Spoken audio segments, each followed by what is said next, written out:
Some humiliations happen so quietly that the whole world pretends not to hear them until it's too late.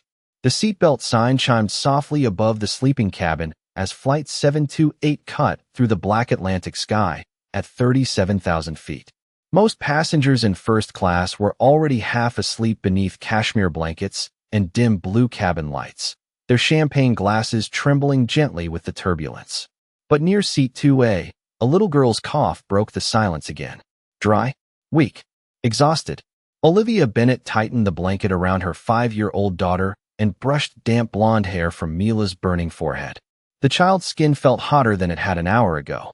Olivia swallowed hard and checked the digital thermometer again beneath the tiny reading light. 103.4. Her stomach dropped. "Mommy, my chest hurts," Mila whispered, her tiny voice barely audible beneath the roar of the engines. Olivia forced a smile even though panic was beginning to crawl up her throat. "We're almost there, baby. Just keep breathing for me, okay?" Across the aisle, a woman lowered her designer sunglasses despite it being nearly midnight. Vanessa Hale looked like she had stepped out of a luxury skincare commercial instead of boarding a red-eye flight from Los Angeles to New York. Perfect blonde waves. Diamond bracelet. White tailored suit untouched by exhaustion. Even her irritation looked expensive. She stared at Olivia the way people look at a stain they wish someone would clean. "Seriously?" Vanessa muttered loudly enough for nearby passengers to hear. "Can somebody do something about this?" Olivia immediately lowered her eyes. "I'm sorry," she whispered automatically, because women like her always apologized first. She adjusted Mila against her shoulder, trying to calm the coughing before more people stared. But Vanessa was already pressing the flight attendant call button. Once, twice, 3 times. The sharp ding echoed through the quiet cabin. A young flight attendant approached with the tight smile of someone already annoyed before speaking. "Is there a problem, ma'am?" Vanessa pointed directly at Olivia without hesitation. "Yes, I paid for a peaceful first-class flight, not a daycare center." A few passengers looked up from their phones. Olivia's cheeks burned instantly. "My daughter is sick," she explained softly. "I booked these seats weeks ago because she has asthma," and Vanessa laughed under her breath. "Then maybe you should have stayed home." The words landed harder than the turbulence. Mila curled closer into Olivia's chest as another cough shook her tiny body. Olivia could feel people watching now, judging, calculating whether a tired mother and a sick child belonged among leather seats and $1,000 tickets. The flight attendant glanced at Olivia's worn sneakers, her simple gray hoodie, the backpack tucked beneath the seat. Then her expression shifted almost imperceptibly. "Colder. Ma'am," she said carefully. "There may be available seating in economy where your daughter can rest more comfortably." Olivia blinked in disbelief. "I paid for these seats." "Of course," the attendant replied, though her tone suggested otherwise. "But we do need to consider the comfort of all premium passengers." Premium passengers. Olivia felt something crack quietly inside her chest. Before she could answer, Mila suddenly leaned forward and coughed violently into the air sickness bag. The cabin fell completely silent. Somewhere near the back of first class, a laptop snapped shut. A tall man in a dark charcoal sweater slowly lifted his eyes from the screen for the first time all night. Sharp jaw, calm expression, cold blue eyes that missed absolutely nothing. Ethan Carlisle had been silent for the last 4 hours. But now he was watching everything. The turbulence eased, but the tension inside first class only grew heavier. Olivia could feel it pressing against her skin from every direction like invisible hands. The businessman across the aisle pretended to read financial reports on his tablet while secretly listening. A woman in pearls kept glancing toward Mila with visible irritation each time the little girl coughed. Somewhere behind them, someone whispered the words, "unbelievable," under their breath. Olivia lowered her eyes again because humiliation always felt louder in silence. "Ma'am," the flight attendant said carefully, still standing beside her seat, "we are simply trying to make this easier for everyone." Vanessa crossed her legs slowly, the gold heel of her shoe dangling inches above the carpeted aisle. "Honestly, this should not even be an argument," she said. "People spend $10,000 for peace up here." Olivia looked down at the crumpled boarding passes in her hand. She had picked up extra nursing shifts for 4 months to afford those seats. For months of overnight emergency room duty. For months of sleeping 3 hours a night, while raising Mila alone after the divorce. She had bought first class because her daughter's doctor warned that severe asthma attacks became worse during long flights. Space mattered. Rest mattered. Breathing mattered. But suddenly none of that seemed to count anymore. I paid for these seats too, Olivia said quietly. Vanessa smiled without warmth. Sure you did. A few passengers chuckled nervously. Olivia felt her throat tighten. Mila shifted weakly against her shoulder, her small fingers clutching the fabric of Olivia's hoodie. Mommy, she whispered, struggling for breath between coughs. I do not feel good. Panic flashed across Olivia's face before she could hide it. She pressed the back of her hand against Mila's forehead again. Burning. The child's breathing sounded tighter now, shorter somehow. The overhead lights reflected faint sweat across her pale skin. Please, Olivia said to the attendant, her voice softer now. My daughter just needs to lie down for a little while. But Vanessa let out an exaggerated sigh and pressed her call button again. Ding, ding, ding. The sharp sound cut through the cabin. This is exactly what I am talking about, Vanessa complained loudly. I have a brand deal meeting in Manhattan at 8 in the morning. I cannot arrive exhausted because somebody brought a sick child into first class. The flight attendant shifted uncomfortably. Then she leaned closer toward Olivia and lowered her voice. If you cooperate voluntarily, the airline may be able to offer you travel credit. Travel credit. As if dignity came with a coupon code. Olivia stared at her in disbelief. You want me to move my sick daughter into economy in the middle of the night because she is bothering wealthy passengers? The attendant immediately straightened. That is not what I said, but it was exactly what she meant. A phone camera appeared 2 rows back. Then another. People were recording now. Olivia recognized the expression on their faces. Not compassion, curiosity. Public embarrassment had become entertainment somewhere along the way. Mila suddenly began coughing harder, her tiny body shaking against Olivia's chest. The sound echoed harshly beneath the low hum of the engines. Olivia reached for the inhaler inside her backpack with trembling hands. But when she pressed it into Mila's mouth, the child barely responded. Come on, baby, Olivia whispered desperately. Breathe for mommy. Across the cabin, Ethan Carlisle watched the scene without blinking. His expression remained calm, but his eyes had gone colder. Near his left hand sat a black leather folder embossed with silver lettering almost nobody noticed in the dim cabin light. Carlisle Aviation Group, the same company that owned the airline carrying them through the darkness at 500 miles per hour. The cabin lights dimmed even further as the plane crossed into heavier clouds above the Midwest. And for a moment the windows reflected everyone's faces back at them like ghosts floating through the dark. Olivia barely noticed. Her entire world had narrowed to the sound of Mila struggling to breathe against her chest. Each inhale came thinner now, smaller. The inhaler rested uselessly in Olivia's trembling hand. Baby, look at mommy, she whispered, brushing tears from Mila's flushed cheeks. Come on, sweetheart. Stay with me. The little girl nodded weakly, but her eyes looked glassy beneath the pale blue glow of the cabin lights. Across the aisle, Vanessa removed her noise-canceling headphones with dramatic irritation. This is getting ridiculous, she snapped. Are we seriously going to listen to this for another 4 hours?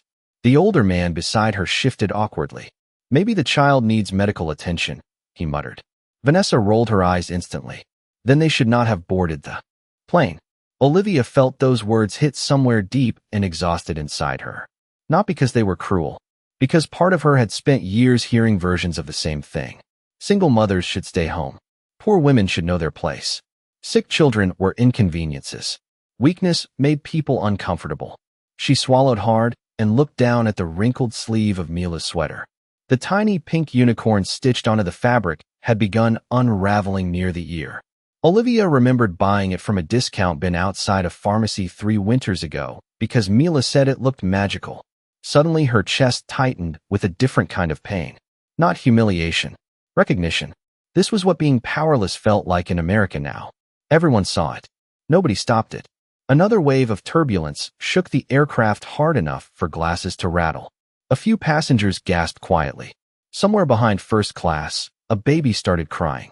The overhead seatbelt sign blinked red again. Ding, ding, ding. And still Ethan Carlisle remained silent. He sat near the rear corner of the cabin with one arm resting calmly against the leather armrest, his expression unreadable beneath the soft shadows of the overhead lights. But his eyes never left Olivia.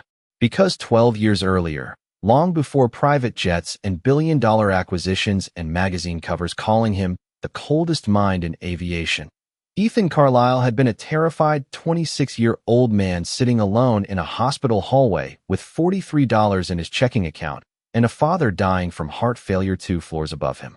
And the only person who stopped that night to help him had been a nursing student named Olivia Bennett. He remembered everything. The vending machine coffee she handed him without asking for money. The way she sat beside a complete stranger for nearly 3 hours because she noticed he looked like someone about to fall apart. The quiet sentence she whispered before leaving. People survive impossible nights more often than you think.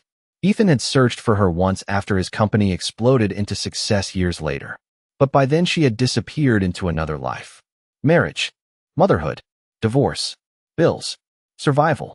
Now fate had placed her 6 rows away from him in a darkened cabin while strangers treated her like she did not belong. Ethan's jaw tightened slightly for the first time all night.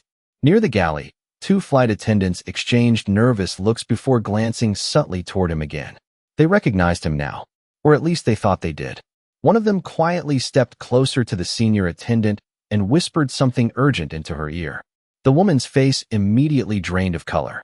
Meanwhile, Vanessa continued scrolling through social media, completely unaware. Then she suddenly angled her phone upward and aimed the camera toward Olivia and Mila. "This is insane," she muttered while recording. "Imagine paying first-class prices for this disaster." Olivia's eyes widened. "Please do not film my daughter." Vanessa barely looked at her. "Relax. Nobody even knows who you are." But someone did. Ethan Carlisle slowly closed the black leather folder in his lap and stood up. The moment Ethan Carlisle stepped into the aisle, the atmosphere inside first class changed in a way nobody could fully explain. Conversations stopped mid-sentence. Even the soft clinking of ice against crystal glasses seemed to disappear beneath the low thunder of the engines. He was not loud. He did not raise his voice. But power has a sound when it enters a room, and people who spend their lives around money learn to recognize it instantly. Vanessa lowered her phone slowly, irritation flashing across her face. "Can I help you?" she asked with forced confidence. Ethan ignored her completely. His attention stayed on Mila. The little girl's breathing had become shallow now, her tiny chest rising unevenly beneath the blanket wrapped around her shoulders. Olivia looked exhausted in the way only mothers understood. Not tired from one bad night. Worn down by years of carrying fear alone. Ethan glanced once at the flight attendant still standing nearby. "How long has the child been struggling to breathe?" he asked calmly. The woman hesitated. "Sir, we were handling the situation according to airline. That was not my question." The temperature in her expression dropped instantly. Olivia looked up for the first time since the humiliation began. Something about his voice felt strangely familiar. Not the words. The calm. The kind of calm people only carried when they were used to being obeyed. Vanessa crossed her arms. "Look, I do not know who you think you are, but this entire cabin has been miserable for hours." Ethan finally turned toward her. Cold blue eyes. Controlled silence. "Hours," he repeated softly. "Interesting. Because according to the flight log, this disturbance began exactly 11 minutes ago when you started recording a sick child for social media." Vanessa blinked. Her confidence cracked for half a second. "Excuse me." Ethan reached down and picked up the phone charger that had slipped near Olivia's seat during the turbulence. A small movement. Ordinary. But when he handed it back to Olivia, she froze. Her eyes locked onto the silver initials engraved on the cuff of his dark sweater. EC memory hit her suddenly like a train emerging from fog. Hospital vending machines. Bitter coffee. Rain against emergency room windows 12 years ago. A young man sitting alone with his head in his hands whispering that he could not afford to lose his father. Olivia's breath caught quietly. "Ethan," she whispered. He looked at her fully then, and for the first time all night, something human flickered behind the ice in his expression. "Hello, Olivia."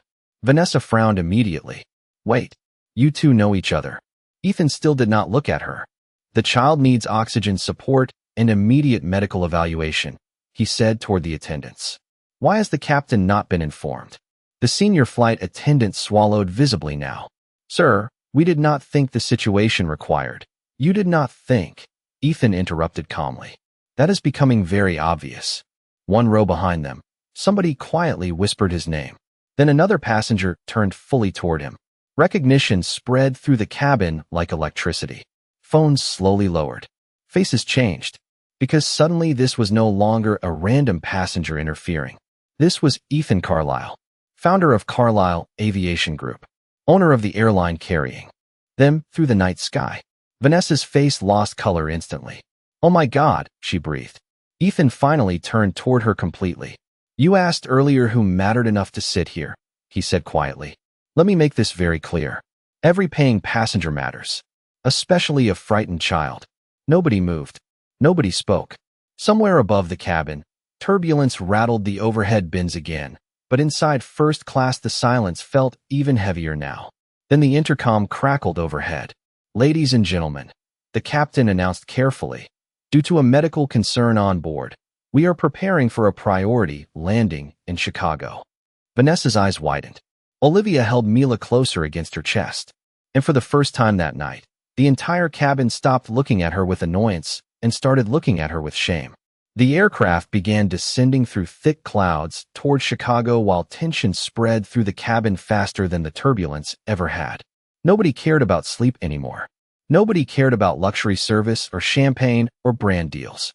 Every eye kept drifting back toward seat 2A where Olivia sat holding Mila beneath the dim blue cabin lights. The little girl's breathing sounded slightly steadier after the emergency oxygen tank arrived, but her small hands still trembled against the blanket wrapped around her shoulders. Olivia brushed tears from her daughter's face and whispered softly into her hair while trying to steady her own shaking hands. Across the aisle, Vanessa Hale had stopped speaking entirely. Her phone rested dark in her lap now, forgotten. The same passengers who had laughed nervously with her earlier no longer looked in her direction. Some avoided eye contact completely. Others stared openly with the uncomfortable expression people wear when they suddenly realize they sided with the wrong person. Ethan Carlisle remained standing near the aisle, calm and unreadable, one hand resting lightly against the leather seat as the plane shook beneath another pocket of rough air. The senior flight attendant approached carefully this time, her posture noticeably different. Mr. Carlisle, she said quietly, the captain would like to speak with you privately once we land. Ethan did not even look at her. There will be plenty of conversations after we land. His voice remained level, controlled. Somehow that made everyone even more nervous. Olivia looked up at him again, still struggling to connect the exhausted young man from the hospital years ago with the billionaire standing in front of her now. You own this airline? She asked softly. Ethan finally glanced toward her. Among other things. The answer was simple, but the silence that followed carried weight. Olivia remembered seeing his face once on a magazine cover inside a grocery store checkout line. America's youngest aviation billionaire. Net worth estimated above $9 billion. The articles called him brilliant, ruthless, untouchable. But none of those words matched the man she remembered sitting alone outside intensive care with red eyes and shaking hands. I never thanked you, Ethan said suddenly. Olivia blinked in confusion. For what? That night at St. Matthew's Hospital. His eyes stayed fixed on her now while the engines hummed beneath the floorboards. You sat beside a stranger for 3 hours because you thought he looked lonely. Olivia swallowed hard. She barely remembered doing it. Back then she worked double nursing shifts and survived on cafeteria coffee and student loans. Helping people had not felt extraordinary. It had just felt necessary. Most people walked past me like I was invisible. Ethan continued quietly. You did not. Something inside Olivia's chest tightened painfully. Invisible. That was exactly how tonight had felt until he stood up. Near the galley, another flight attendant hurried forward holding a tablet with trembling hands. Sir, she whispered urgently toward Ethan, you need to see this. Ethan took the device without emotion. On the screen, Vanessa's livestream clip had already exploded online. Millions of views in less than 40 minutes. Comments flooded the feed faster than the moderators could erase them. People recognized the airline logo on the headrests. Recognized Vanessa. Recognized the flight crew. One headline was already trending across social media. Mother shamed in first class while sick child struggles to breathe. Vanessa's face drained of color as she realized what was happening. "This is insane," she whispered. "People are twisting everything." Ethan looked at the screen once more before locking the tablet and handing it back. "No," he said calmly. "They are finally seeing it clearly." Vanessa opened her mouth to respond, but before she could speak, the captain's voice echoed through the cabin again. "Cabin crew, prepare for landing." The city lights of Chicago appeared beneath the clouds like shattered gold against black water. And somewhere deep inside first class, people began realizing this story was no longer staying on the airplane. The wheels slammed against the runway with a violent screech that sent a ripple through the cabin, and for one suspended moment nobody moved. Chicago lights flashed past the windows in long golden streaks, while reverse thrust roared beneath the aircraft floor. Then the plane slowed. Phones immediately lit up across first class like tiny emergency beacons. Notifications exploded faster than people could open them. News alerts, viral clips, screenshots. The story had escaped the airplane completely now. Olivia barely noticed any of it. Her focus remained on Mila, whose breathing still sounded fragile beneath the portable oxygen mask resting against her small face. The child's eyelids fluttered weakly against feverish skin while airport emergency vehicles raced alongside the aircraft outside the windows. Red lights reflected across the cabin's ceiling like silent alarms. "We are on the ground, sweetheart," Olivia whispered, brushing hair from Mila's forehead. "You did so good." Her voice cracked anyway. Ethan stood near the aisle watching paramedics position themselves outside through the small, oval windows. Calm, focused. But inside, something colder had awakened hours ago the moment he watched strangers treat kindness like weakness. The seatbelt sign switched off with a soft ding. Instantly, the cabin erupted into nervous movement. Passengers reached for luggage. Some avoided looking toward Olivia entirely. Others stared openly with guilt written across their faces. Vanessa Hale grabbed her designer handbag with shaking hands and stood abruptly. "I need to get off this plane," she muttered under her breath. But before she could move farther down the aisle, two airline security officers stepped into first class from the boarding door. "Ms. Hale," one of them asked professionally. Vanessa froze. "What?" "We need you to remain available for questioning regarding onboard conduct and harassment complaints." The blood drained from her face instantly. "Harassment?" she snapped. "Are you serious right now?" Several passengers nearby looked away awkwardly. Nobody defended her this time, because everyone had seen the videos already. Millions of people had seen them. One teenage passenger, sitting near the rear of first class, quietly turned his phone toward a friend. The livestream clip now showed over 23 million views. Hashtags flooded the screen beneath Vanessa's face. "Privilege at 37,000 feet. First class bullying. Fire the crew." Olivia looked stunned. 23 million? She whispered. Ethan glanced briefly at the screen. "By morning it will double." The senior flight attendant approached carefully again, but now the confidence from earlier had disappeared completely. "Ms. Bennett," she said softly, "on behalf of the airline, we sincerely apologize for how this situation was handled." Olivia stared at her for a long second. Not angry, just exhausted. "You knew my daughter was sick," she answered quietly. "You still tried to move us because somebody richer complained." The woman lowered her eyes. She had no defense for the truth. Outside the aircraft door, paramedics finally boarded carrying emergency equipment. The lead medic moved quickly toward Mila and immediately checked her breathing and oxygen levels. "We are taking her straight to Lurie Children's Hospital," he said gently. "She is stable, but we do not want to take chances." Olivia nodded quickly, relief and fear colliding inside her chest, so hard she nearly lost balance. Ethan steadied her arm before she fell. His hand was warm, solid, familiar. For a brief second, Olivia looked at him the same way she had in that hospital hallway years ago. Not as a billionaire, just as someone who understood what impossible nights felt like. Then another flight attendant rushed toward Ethan holding a second tablet. Her hands trembled visibly. "Sir," she whispered urgently, "the board is already calling." Ethan looked at the incoming messages flooding the screen. Investors, media executives, crisis teams. One headline from a national network had already gone live before the aircraft door even fully opened. Billionaire CEO witnesses mother shamed on his own airline. Ethan's expression hardened slightly. Somewhere deep in the terminal beyond the windows, camera flashes were already beginning to appear. Cold air rushed into the cabin the moment the aircraft door opened, carrying the distant sound of sirens, camera shutters, and shouting reporters somewhere beyond the terminal glass. Chicago O'Hare International Airport never truly slept, but tonight the terminal felt electric in a different way. The story from Flight 728 had already outrun the airplane itself. Olivia stepped carefully into the jet bridge beside the paramedics while holding Mila close against her chest. The little girl looked pale beneath the flashing emergency lights reflecting through the windows, but her breathing had finally begun to stabilize under the oxygen mask. "You are doing amazing, sweetheart," Olivia whispered softly, kissing the top of her daughter's head. Her own knees felt weak from exhaustion and adrenaline. She had not fully processed the last 2 hours yet. The humiliation, the fear. Ethan Carlisle walking into the aisle like a storm wrapped in silence. Behind them, airline executives in dark suits were already gathering near the aircraft entrance, speaking rapidly into phones while security officers blocked reporters from approaching the gate area. One woman in a navy blazer rushed directly toward Ethan the moment he stepped off the plane. "Sir, the media situation is escalating by the minute," she said urgently.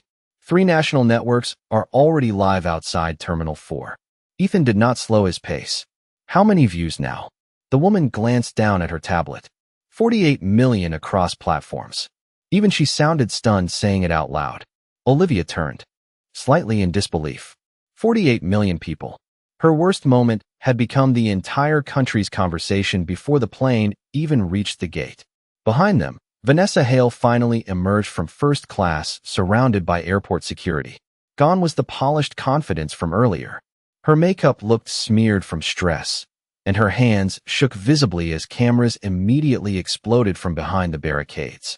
"Vanessa," one reporter shouted, "did you really try to remove a sick child from first class? Do you regret filming the girl? Did the airline give you special treatment?" Flashbulbs erupted across the jet bridge entrance like lightning.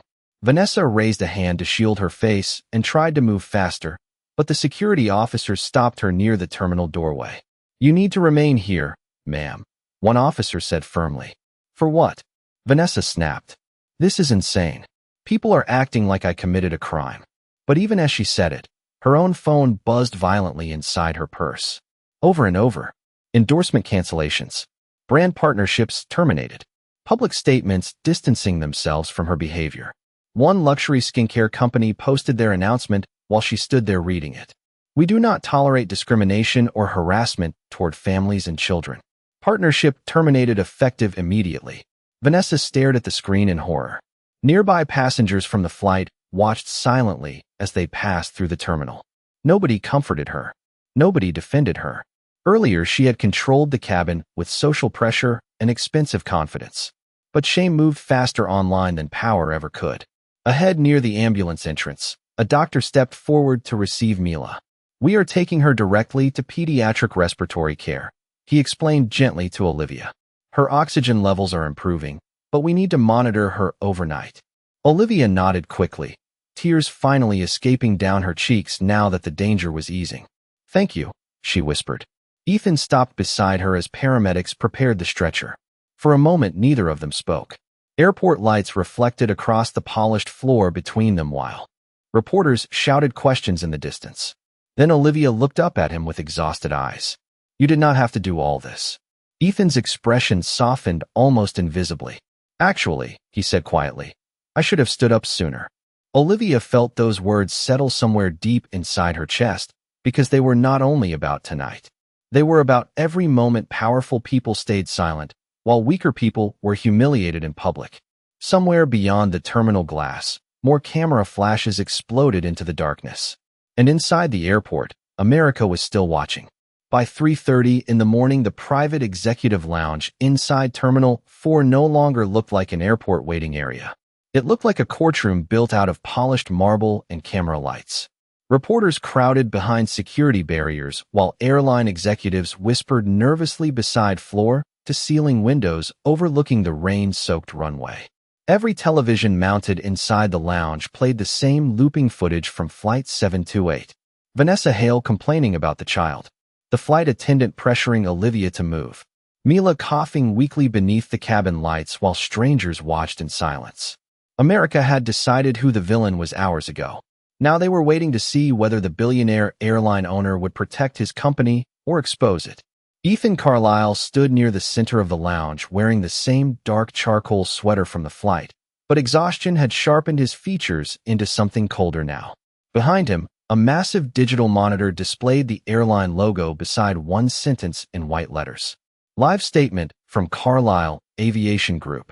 The room fell silent the moment he stepped toward the podium. No dramatic music. No polished public relations smile. Just stillness. Ethan looked directly into the cameras before speaking. Tonight, a mother and her sick daughter were treated as inconveniences instead of human beings. His voice remained calm, but every word landed heavily against the quiet room. That failure happened on my airline, which means ultimately it happened under my leadership. Several executives nearby shifted uncomfortably. Ethan continued anyway. Money does not purchase the right to humiliate people. Status does not determine dignity. And no child should ever feel unwanted because adults are uncomfortable. Behind him, the footage changed. Security camera recordings from inside first class now appeared across the monitor from multiple angles. Clear. Undeniable. Vanessa filming Olivia. Flight attendants pressuring her to move despite visible medical distress. Mila struggling to breathe while nearby passengers looked away. Gasps moved through the crowd as the full context became impossible to ignore. One reporter lowered her phone slowly and wiped tears from beneath her eyes. Near the back of the lounge, Vanessa sat frozen between two attorneys while staring at the screens in horror. She looked smaller now somehow. Less glamorous. Just another person watching the consequences of cruelty unfold in high definition. Her phone buzzed continuously on the table beside her. Another partnership terminated. Another public statement.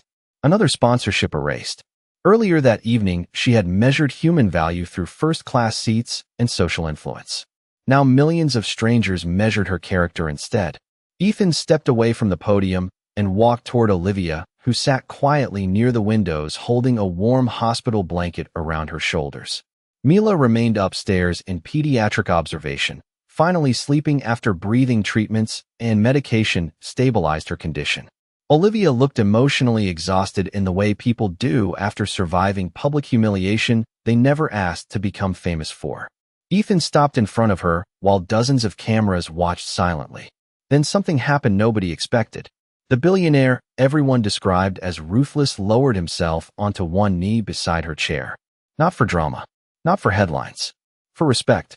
He handed her the crumpled boarding pass she had nearly dropped hours earlier during the chaos on board. "Your daughter is going to recover," he said quietly. Olivia's eyes filled instantly. Ethan looked briefly toward the cameras before speaking again.